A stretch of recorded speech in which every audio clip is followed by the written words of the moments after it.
Thank you so much, Maureen, and welcome to everybody. It's a wonderful occasion. As Maureen said, my colleagues Tully and Heather very graciously agreed to let Durban Holocaust and Genocide Centre host this evening because it is actually a national event. But in light of the fact that Rochy is one of us, a Durbanite, irrespective of how long you've lived in Brisbane and how many times you visit Florida, I'm sure Rochy you'll agree, but Durban stays within all of us. So it's wonderful to have you here with us, Rochy, and to have the opportunity to hear a little bit about why you went this path of creating a magnificent publication to memorialize and to share the story of your wonderful mother, Lea Leibowitz. I remember her visits to Durban, and I did meet her on more than one occasion very briefly, but I remember from many friends, particularly Leslie, who's on the call tonight, how much she meant to your friends who met her while they were in Durban. So to all of you, we're very, very thrilled to have you. We want to give as much time to Rochy as possible to share her details, and as I mentioned, there will be questions afterwards and time to chat. And I see Alan Fine is challenging me that Rochy is actually a Benoniite. So we'll have to have that out on another occasion in the chat, Alan. But in the meantime, Rochy, you belong to all of us. We're thrilled to have you, and over to you. Thank you so much. Good evening, everybody. Before I begin, I want to say that this feels in a little way like coming home. I left South Africa in 1991, a year after my mother left, and yet my entire childhood and early adulthood and my mother's entire post-Holocaust adulthood, except for the last 10 years of her life, was spent in South Africa.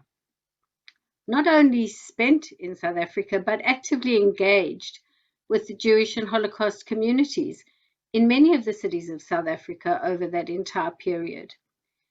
My mother was involved in everything related to the Holocaust, be it the Sherit HaPleta, the initial establishment of Yad Vashem in South Africa, the Melata Society, lecturing to students and groups at schools or youth movements, addressing the annual Holocaust memorial services at West Park Cemetery, or studying for a PhD in Holocaust literature at Wits University. My mother's life was intimately intertwined with every facet of Holocaust commemoration in South Africa. So to have written this book, her memoir, and not have it as a physical presence in South Africa, which was such an integral part of our lives, felt like a gaping omission. Thanks to the Holocaust Centre, who so kindly hosted this launch, to Mark Sandler, who so willingly printed the paperback version of my book, now available in South Africa, and to my always supportive friend, Linda Sandler, who's done so much to help me distribute the books, I'm more than delighted to say that this missing link has now been completed. So let me start at the beginning.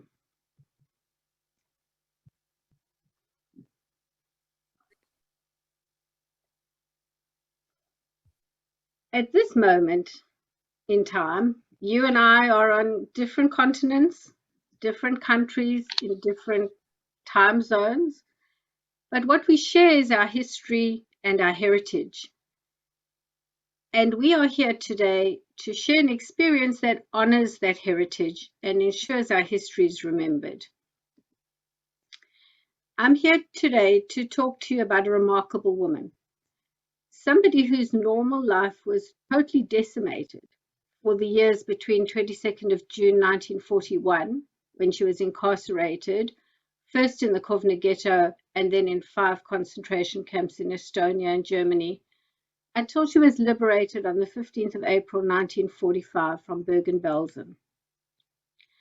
But what I want to focus on today is not the horror of that time, nor the terrible devastation and loss that she and so many like her suffered, but the bravery, humanity, and optimism that helped her to survive and allowed her to emerge from that dark period as a whole, accomplished, exemplary human being.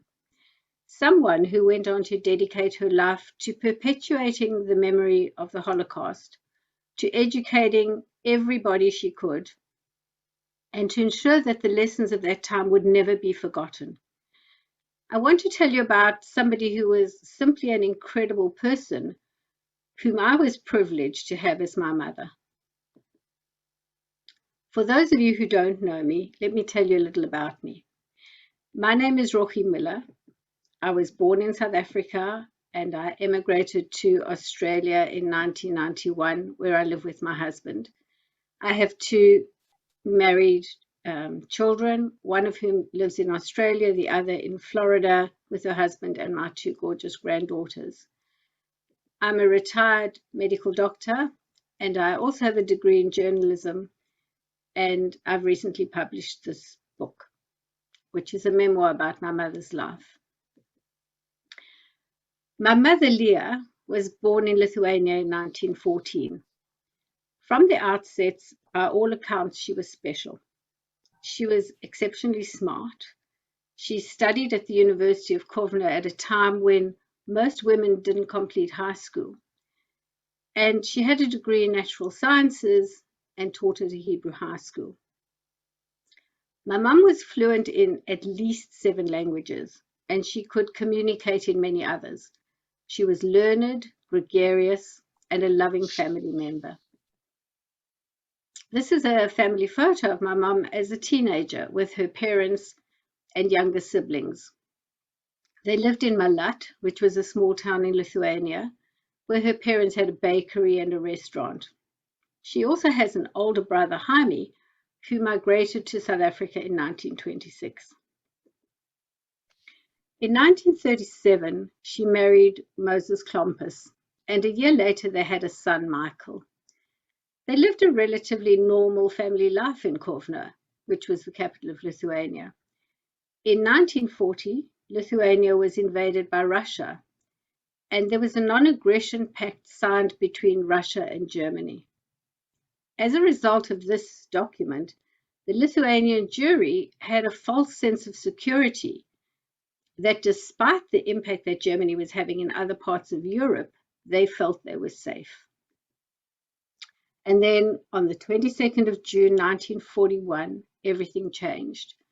Germany invaded Lithuania.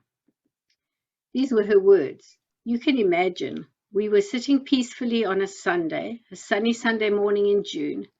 Because Russia and Germany have got a non-aggression pact and Lithuania is ruled by Russia, we think we are quite safe. But then we see at about 12 o'clock in the morning, German planes attacking Kovno. Bombs were all the time just booming. That is all we heard. And from that very minute, we could already not get out into the street because we were straight away arrested or taken away to be shot. From this moment, all the Jews in Lithuania ceased to be normal members of the country where they had been born, where they had lived and worked and identified as citizens. Many of them were murdered by their Lithuanian neighbors and the German forces in the first few days of occupation. Those who survived this initial onslaught were forced into the ghetto, where every liberty was curtailed. Despite this, my mother and her husband and child and her mother-in-law remained in the ghetto as a family for 15 months, and they counted themselves lucky. They had work and they were together. Against all odds, they survived selections and hunger and brutality. And then in October 1942, the Nazi authorities issued a demand for 2,000 men from the ghetto to be sent to Estonia. The Judenrat provided a list, and my mother's husband's name was on it. There was an offer for the men's families to go with them. If they agreed, they were promised that they could continue to live together.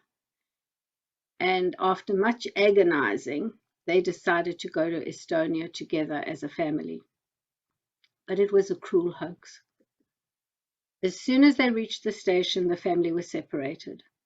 My mother was sent to one concentration camp in Estonia, her husband to another, and her not quite 5-year-old son and his grandmother were sent to Auschwitz, and my mother never saw them again. My mother spent almost 3 years in 5 different concentration camps. These were Varvara, Erida, and Lagedi, which were all in Estonia, and then by transfer to Stutthof in Germany, she went to a camp in Ochsenzoll, which was an offshoot of the infamous women's camp Ravensbrück. It was close to Hamburg.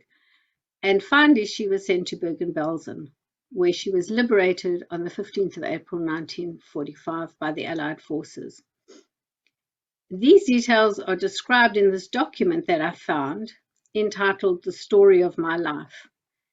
It's dated the 14th of February 1946, so it was written 10 months after liberation, while she was living and working in Bergen-Belsen's displaced persons camp. The first concentration camp she was sent to was Varvara in Estonia.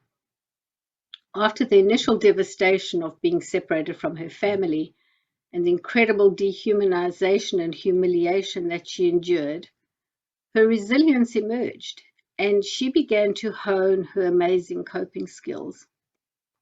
In Varvara, she worked in the barracks, having to clean the squalid living quarters of 100 women who shared 20 bunks and were locked in overnight with no toilet facilities.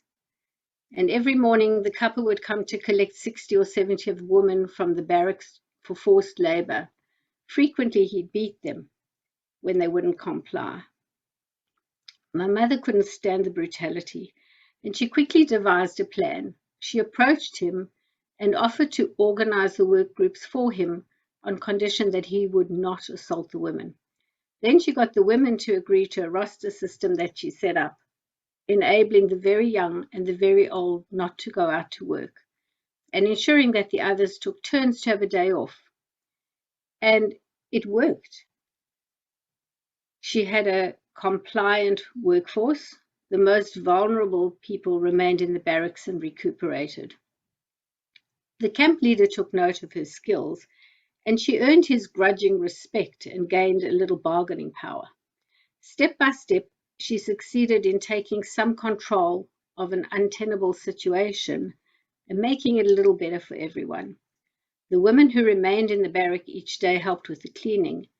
My mother established a relationship with the kitchen staff, which enabled her to access coal and wood, so that the barracks were a little bit warmer when the women came home from working in the freezing exterior, and there was some hot water to drink. My mum explained that survival was due mostly to chance. She estimated that this accounted for maybe 90% of survival. But the other 10%, what you did with the chance that you were given, was up to you. I believe that my mother influenced that 10% with her innate strengths.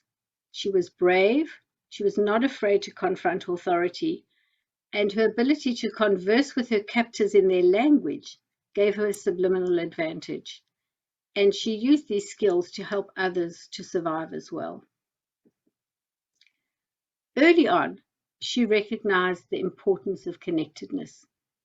She instinctively knew that friendship and belonging helped to overcome the dehumanization the Nazis sought to perpetrate. During this time in the camps, she gathered around her a group of about 10 women who became her friends. She talked about them as her girls or her adopted daughters. They looked out for each other. They made sacrifices for each other, and they survived together. This photograph is taken of my mum and her adopted daughters at Bergen-Belsen 10 months after liberation, where they all survived. And this photo is an incredible gift that they made for her. It's a handmade book.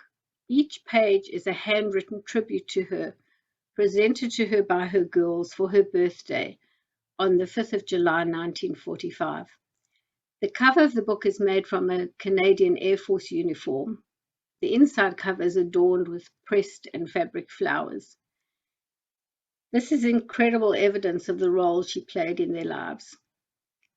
At this point, I'd like to tell you 3 short stories, 3 incidents that illustrate this incredible relationship they had. One of her girls, a teenager, was smaller and frailer than the others and struggled to make it through the 24 hours between one meager meal and the next. As the day wore on, she would faint from hunger. Now, any evidence of weakness was almost certain to lead to extermination. If her fainting was ever observed by the Blitzwoman or another Nazi official, she would almost certainly have been sent to Auschwitz. And my mother knew this, and so she devised a plan to save her. She gathered the others in the group, and she arranged for each of them to retain a little of their daily ration of bread in order to give it to the girl during the course of the day and prevent her from fainting. Imagine the selflessness for somebody who received watery soup and 1/10 of a loaf of bread as their only sustenance each day to give some away. It was a huge sacrifice, but they all complied, and because of their amazing generosity, this girl survived. The second story that illustrates the same incredible generosity occurred when they were transferred to Stutthof, which was a staging point before they were moved to a new concentration camp near Hamburg. They noticed a young girl who had been brought from another camp, who'd been pulled aside and was waiting for transportation to extermination. The group made a decision to try to save her. This is my mother's description. So we, the Kovner girls, got together. What were we going to do about it? We couldn't simply let her die.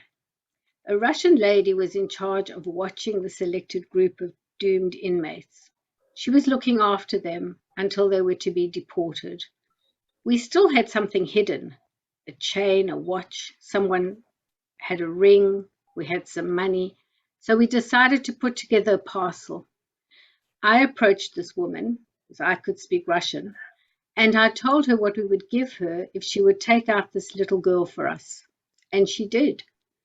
She brought me that little girl, and I paid with what we had for her. We took the child back to the barrack where we were, and she became one of our girls. Sayala was her name. She wasn't so little, she was 14, but she looked like 10. Until the end of the camps, she remained with me and became my adopted daughter. The third story shows the reciprocal nature of the relationship. This is the story where my mother's life was saved by the actions of her adopted daughters. After a short time in Vivera, my mother became ill with typhus, and she was sent to a so-called medical facility. This in itself was a miracle, since most inmates of the camps who became ill were simply sent to Auschwitz. But she'd earned the respect of the Nazi camp leader, and he ordered that she at least be given the chance to recover. There was no medical care, but there was a visit from a Jewish doctor and nurse every day. Most people died in that facility, but my mother somehow recovered. Before she was well enough to leave the facility, however, the camp was closed to avoid the approaching Russian army. The staff and occupants were ordered to move to a new camp. The patients in the medical facility, including my mother, were wrapped in their thin blankets and thrown outside onto the snow and left to die. But her friends had not forgotten her. At great personal risk, 2 of them came to find her, bringing clothes with them. They dressed her, and they carried her between them, dragging her to the place where the rest of the camp had been assembled for transfer to the new location. They slipped her into the line with the healthy inmates, supporting her as they marched in groups of 10, so it looked as if she was walking. One of her friends, the nurse, pushed her unseen into a train carriage filled with medical equipment and locked her in. And in this way, against all odds, she survived. Finally, on the 15th of April 1945, Bergen-Belsen was liberated by the Allied forces. After liberation, my mother remained in Bergen-Belsen displaced person camp for almost a year, working first as the secretary to the commanding officer of Bergen-Belsen, and later establishing and running a kosher kitchen with a few of her adopted daughters for about 300 women who remained in the Bergen-Belsen camp and wanted to eat kosher food. There was relative security in the displaced persons camp. My mother had around her the support network of her adopted girls, but she needed to start her life again. And the transition was extremely difficult. Only when the inmates were free did the true scope of their loss become real. She had lost everyone and everything. Her parents, her younger brother and sister, her husband, her child, her mother-in-law, her friends, her home,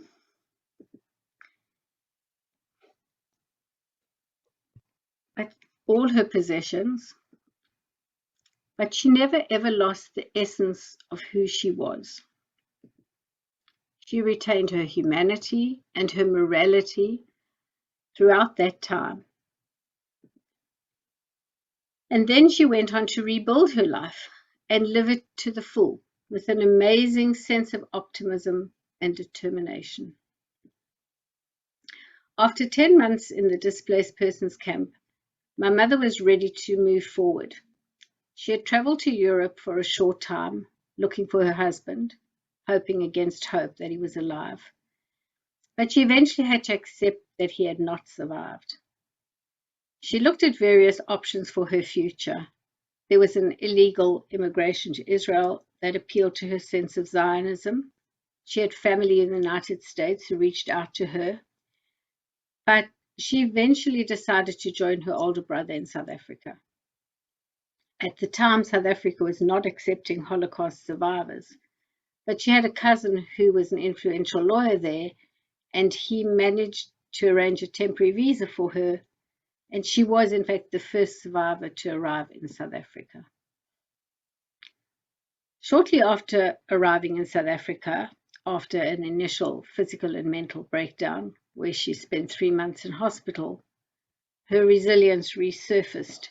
She enrolled for university, she got a job, she rented an apartment on her own, and she met my dad, whom she married in April 1948, 2 years after arriving in South Africa. She went back to university and she studied. She attained 4 more degrees over her lifetime, the last one being a PhD in Holocaust literature at the age of 73. She had 2 daughters, my sister and me, and in time she had 5 adored grandchildren whose lives she influenced profoundly.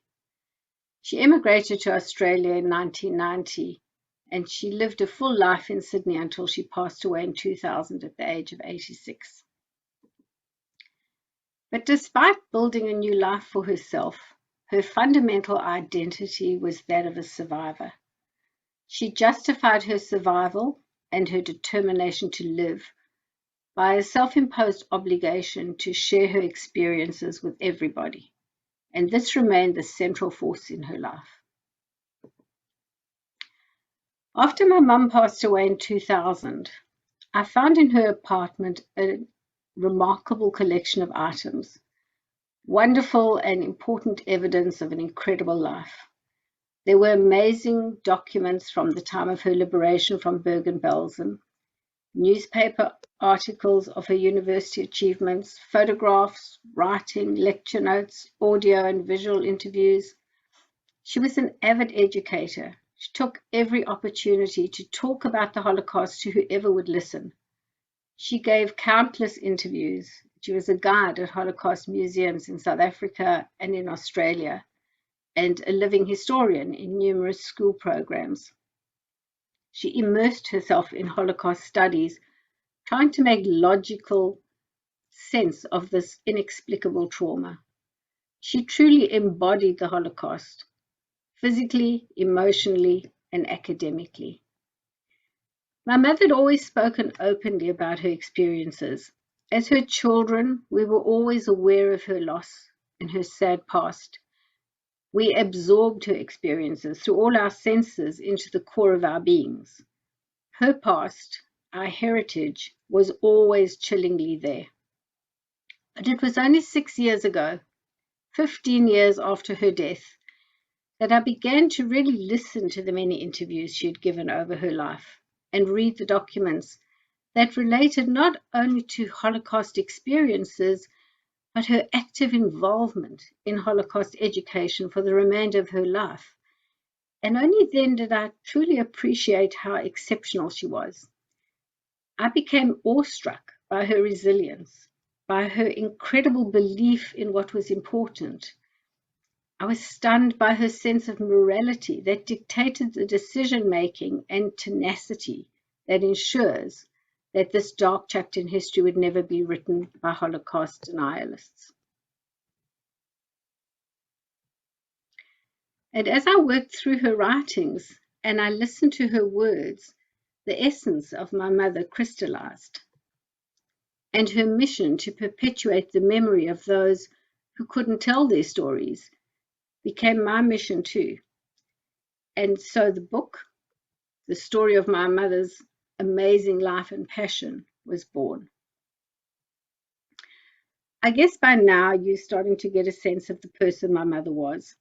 I could go on for hours telling you of her amazing attributes, her bravery and courage and loyalty, her coping skills, and her empathy towards others, her incredible sense of self, her stubborn determination to live against all odds, but always in the context of morality, never at the cost of another inmate. Her amazing pragmatism and enduring optimism. But we've run out of time. So let me leave you with a quote that depicts in my eyes the hero that my mother was. The amazing woman who was not just a survivor, but so much more. She said, "Every hour of our life, to live an extra hour under those circumstances, this was courage, this was heroism. We couldn't do anything," I can't read this. "We couldn't do anything to our murderers, to our enemies, but at least we tried to defy them by trying to want to live."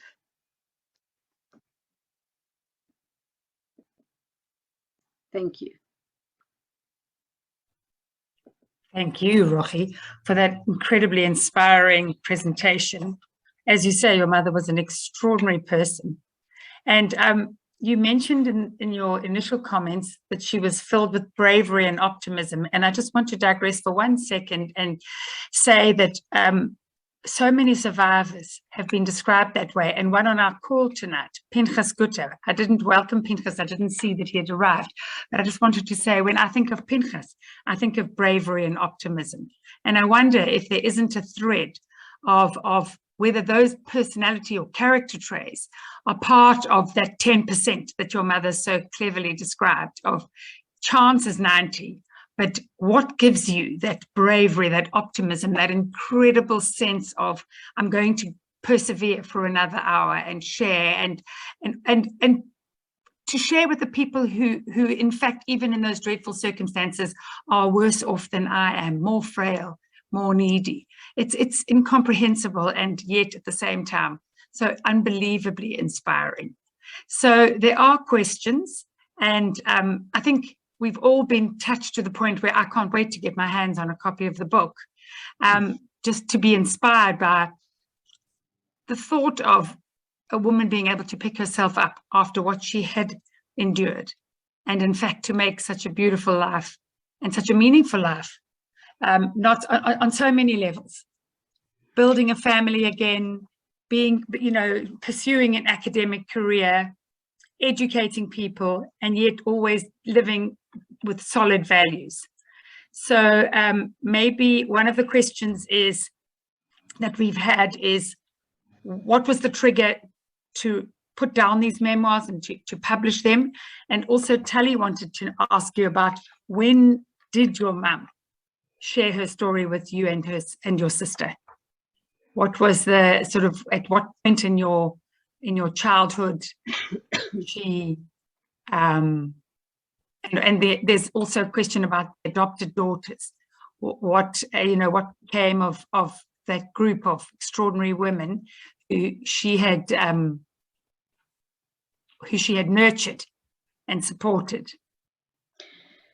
So too many questions, but gives you an opportunity to begin. Well, let me start. Yeah, I'll start with the adopted daughters, because everybody asks that question, because clearly it was such an important part of her life.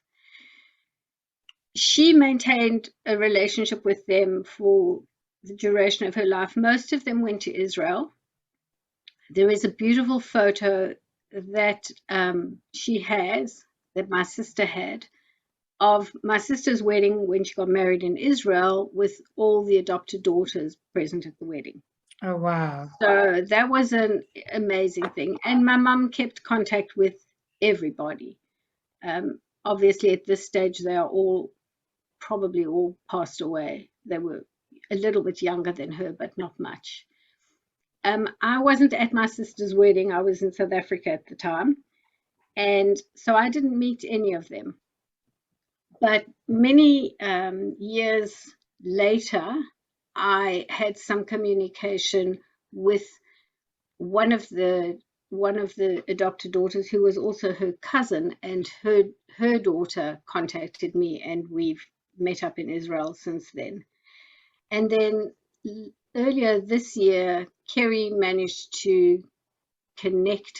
daughter, managed to connect with a group of Holocaust second or third generation people, and we met up with a daughter of the little girl that they saved by bartering with the Russian lady, with her daughter who lives in New York, which for me was such an emotional connection.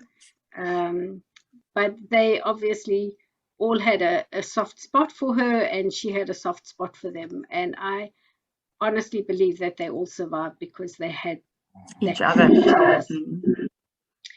Part of Tally's questions here is whether your sister is as interested as you are. Are you both as consumed with the legacy?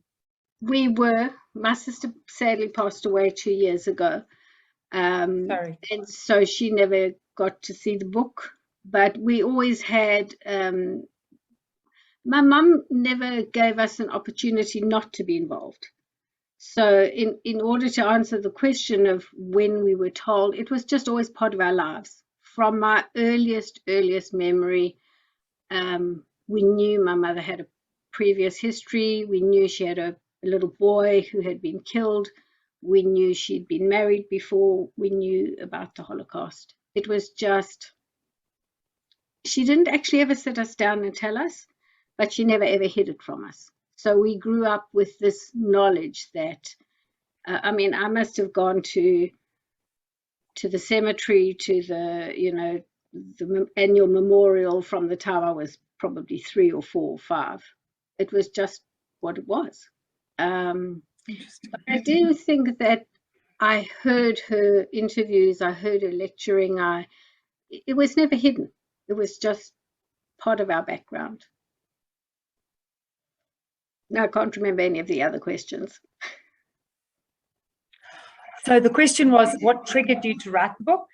Okay.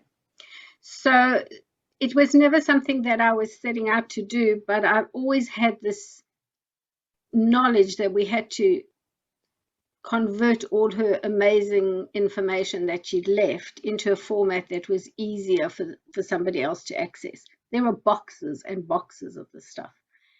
And so I started transcribing the audio tapes so that if it was in a visual form, it would have been easier for the children and the grandchildren to read at a later stage. And then it sort of came to me that if I transcribed all the Holocaust stuff, later generations would just get a sense of her Holocaust life. And really, there was so much more.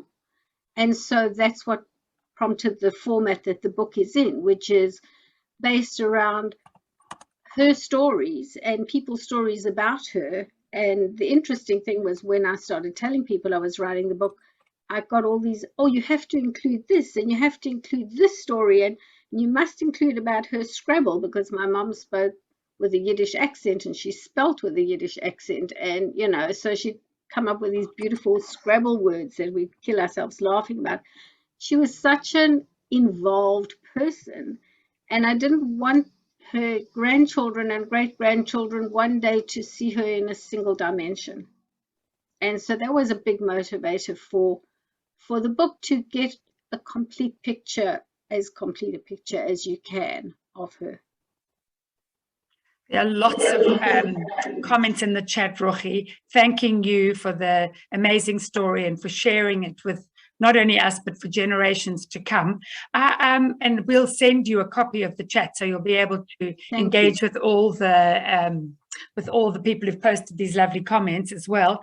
I wondered, having written the book, are there pieces now that you think you need to do the second part, or do you think it's comprehensive and you feel? Yeah, I think it's encapsulated as much of her as I think I can encapsulate. Perhaps one day other generations will add to it. You know, at the end of the book there is a little section where the grandchildren and sons-in-law and people who thought they were her grandchildren but they weren't her biological grandchildren have all written little stories about what she meant to them.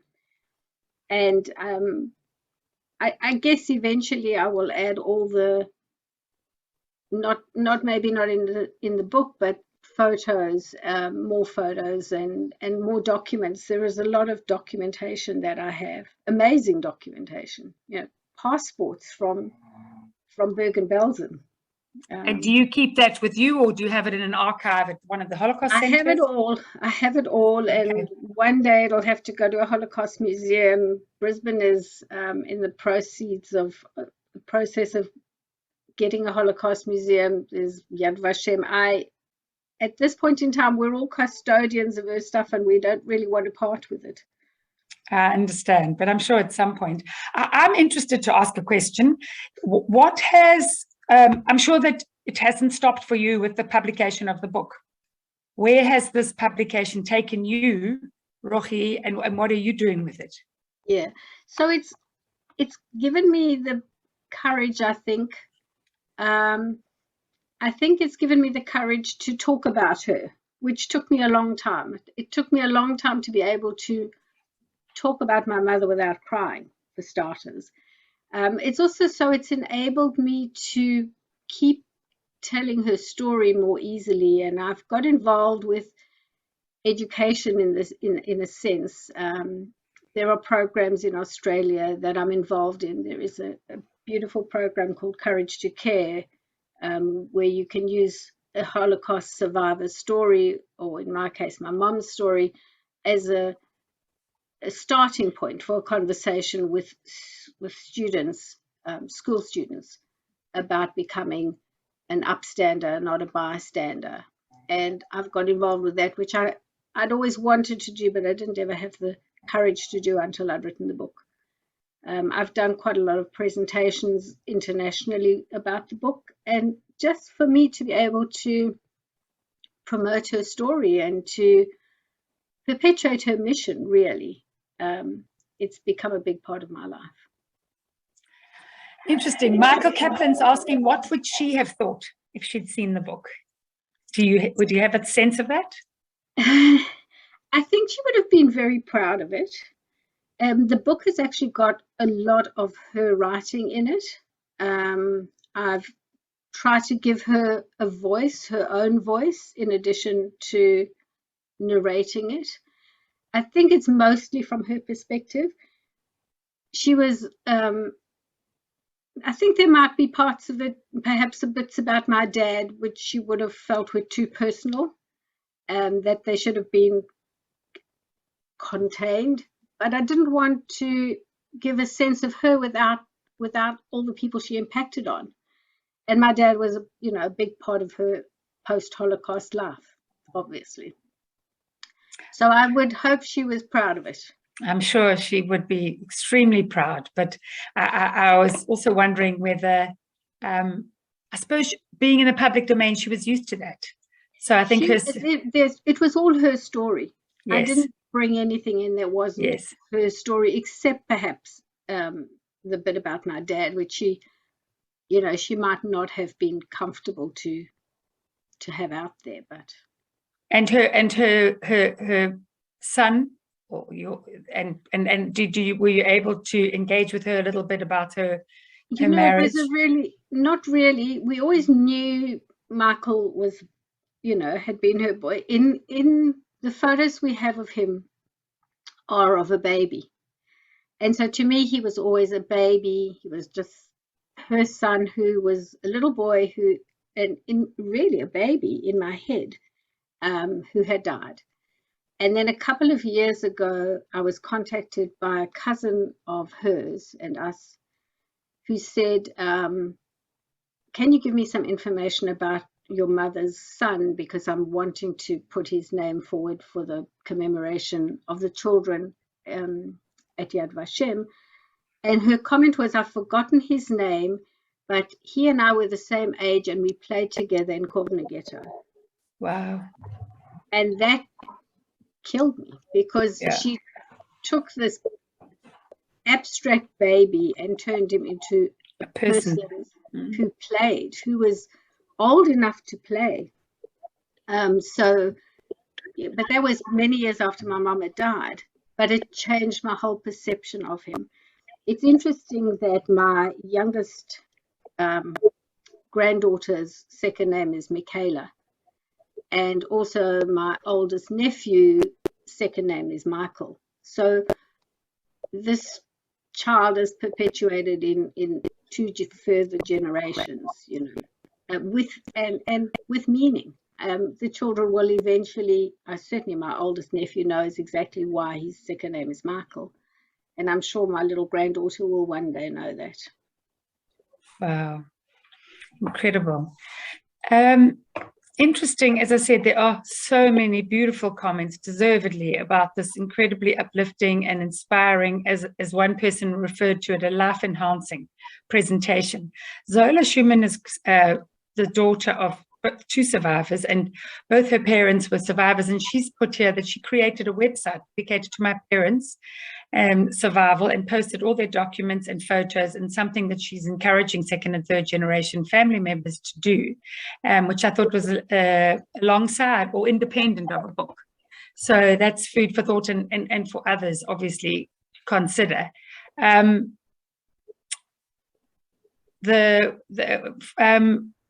I just wondered if anybody else had any particular comments. I know that many of Rochy's friends are on this webinar this evening. If you would like to maybe open your mic and just say hello.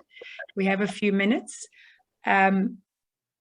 Most people, and Leslie Greenbaum here, who I referred to earlier, who used to speak of your mother so warmly, says, dearest Rochy, your book captures the essence of your wonderful mother, inspiring. Thank you. If anybody would like to open their microphone, and well done for the work that you're doing in Holocaust education, the 3 centers in South Africa, in Johannesburg, Cape Town, and Durban, as you know, are actively involved in mainly education. And survivor testimony is an incredibly powerful, I mean, the most powerful form of tool and resource that we have. And to have that as a survivor story in your family and as your mother's story, I'm sure you're making a wonderful impact amongst those people that you're working with. Charlie's now asking, how much research did you do or had you to do about the camps and the ghetto, particularly Estonia? I'd be interested to hear a little more about that. You know, very little, really. I took everything from her testimony. So it was all the documentation she had left. She did a lot of interviews, and I took 5 or 6 or 7 or 10 audio interviews, and I took the material that was rewritten again and again and again, so that I knew that was what was important to her. I didn't research the campsite much. I just took it on her face value. whatever she'd said, to me, that was what I wanted to get out there. Okay, and just to make sure that the audience know that the book is also available on Kindle and through Amazon. We did obviously mention a few times that it's available physically to purchase through the Durban and Johannesburg centres at their cafes. Cape Town, we'll be able to send books to Cape Town to anyone who would like them, but also Kindle and it is on Amazon, but it's quite difficult to get in South Africa, I believe, which was why I had it printed there. We're very thrilled that we're able to distribute the book, and you said that Linda Sandler has also been helping you with distribution, so that's amazing. So Pinchas Gutte, who I welcomed warmly earlier, asks, how can one obtain your book so I can share with other survivors here in Canada, Yeshua? And I think we just mentioned that, and Kindle and... Yeah, so internationally it's available on Amazon. Okay. It's also at the Gitlin Library in Cape Town. I'm sure there's going to be a long queue for learning it at the Gitlin Library. Rochy, this has been thoroughly inspiring hour. We've been privileged not only to have a taste of your wonderful mum, the incredible sensitivity that you've applied in, publishing her story and giving her a voice, as you said. I'm sure many of us are going to look forward to reading the book avidly, and we look forward to keeping in touch, especially as you're involved in Holocaust education as well in Brisbane. We look forward to keeping in touch through that mechanism as well. Thank you so much for giving me this opportunity. It's really very important to me. It's been important for all of us. Thank you so, so much. If there's nobody who would like to open their microphone and have any communication with Rochy, we'll leave you. Yes? This is Ken Springer. Can I just say something? Is it possible to have a link of this talk that I listened to, which is quite extraordinary, everything that you've done, so that I can actually send it, because I don't think very many people get this link or listen to the Durban Holocaust museum, and so if I could get the link, I could actually send it to quite a few of the survivors here in Toronto, and they can participate in listening to you. And so I would like to thank you very much for what you've done, and of course I'm going to get the book and I'm going to share it with others, certainly with my family. Wonderful, Pinchas. We'll definitely make sure you get the recording and make sure you can distribute that. And it's always so wonderful to hear your beautiful voice and hear you that you're part of our webinars always. It's just very special. And I know that you're aware that we are engaged with Pinchas through Dimensions and Testimony and Education in all three centers as we speak. So Pinchas, you're with us all the time. Thank you, and it's lovely to see you. I always get a lot of pleasure of seeing all my friends, which I can't see, be there, but at least I can see you on Zoom, and that's really fantastic. Wonderful to have you with us. Thank you.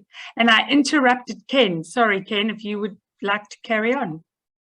Yeah, thanks, Mary. Rochy, I'm sure you remember the good old days at Wits Medical School some many decades ago. I absolutely do. I can't see you anymore, but I've obviously got the view wrong. Hold on. Let's get perhaps. Oops. Probably won't recognize me. It's a long time ago. I can see you now. It was a very long time ago.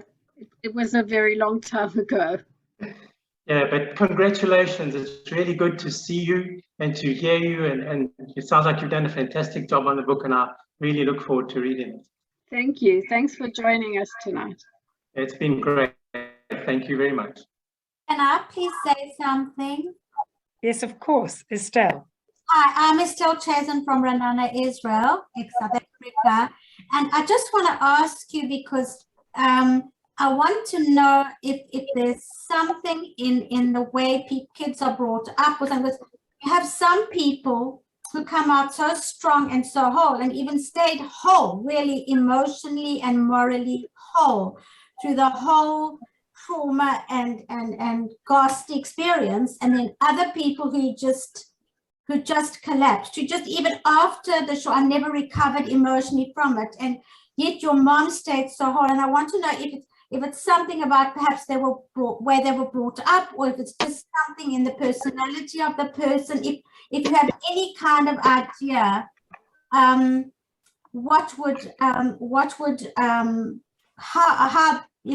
different people turn out. That's Any thoughts, Rochy, on how you think your mum was able to? I think some of it was innate. She was an innately strong person. She was very optimistic. She was very determined in everything she ever did. And I think perhaps, I think she was I think her language helped her. The fact that she could address everybody in the language that they spoke, I think it gives you quite an advantage. She spoke to the German officers in German. She spoke to the Russian lady in Russian. She spoke to the Yugoslavian guards in Yugoslavian. And it changes the way people see you, I think, when you speak the same language that they do. But I think innately, I think it was her innate strength. I think she was also brought up to have a lot of self-confidence, a lot of belief in herself. And I think part of her desire to survive was a way to get back at the Nazis. Because the only thing she had left was to survive despite the fact that they didn't want her to. Thank you. Thank you. Thank you for a very moving talk. Thank you. Just to reassure everybody, that all the participants, in fact, all of the registrants for this evening will receive a copy of the link of the recording. In the coming days, by the end of the week, you will receive the link to the recording of tonight's session. Thank you so much, Rochy, and thank you all for joining us. It's been a very special evening, and look forward to seeing you next time. Thanks, Mary. Thank you, everybody. Thank you, Rochy. Thank you, Mary. Thank you, Rochy. Thank you, Mary and Tali. It was really wonderful, Rochy. Thank you for sharing. Thank you. And travel safely back home. Thank you. Hi, Roch. It's me. It's Hani here. Hi, Khan. Thanks for How you being doing? here. I've heard your talk 3 times already. I know. And each time you talk, it brings her back to life and about our wonderful friendship that we had in Benoni and remembering your mother so much with love. Thank you for always being there. My pleasure. Love you. Bye.